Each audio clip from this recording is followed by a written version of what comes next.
Welcome back to Growth Stack Live, where we unpack what's actually working right now for service-based business owners scaling in the AI economy.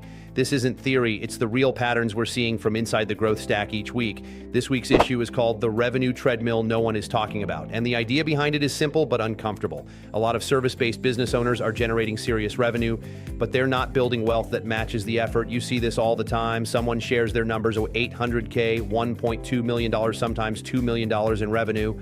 The room nods. Respect is there. They're clearly a capable operator running a real business. Then someone asks the follow-up question, so what does your personal balance sheet look like?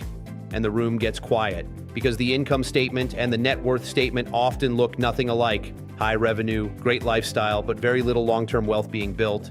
You're working at a 7-figure pace but building wealth at a 5-figure rate. That's the revenue treadmill.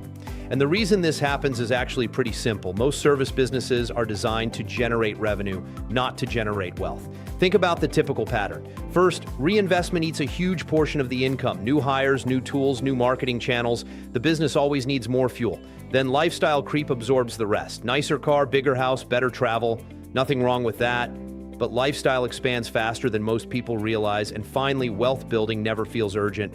There's always a client to serve, a deal to close, a problem to solve. So it gets pushed quarter after quarter, year after year, until suddenly you look up and realize you've been running hard for a decade and your net worth doesn't reflect it.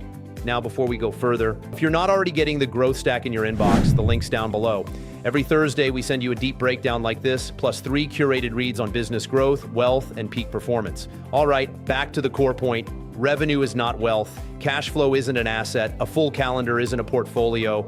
A 6-figure month doesn't automatically translate into financial independence. Wealth is what exists when the revenue stops. If you stopped working tomorrow, no new clients, no new projects, what would still be producing income for you? For a lot of service business owners, the honest answer is not much. And that's where the shift has to happen. The operators who build real wealth treat their personal wealth strategy the same way they treat their business, intentionally. They pay themselves first, consistently, not occasionally. They separate business cash flow from personal assets. They move money into things that compound over time, investments, ownership stakes, real assets, things that work even when they're not.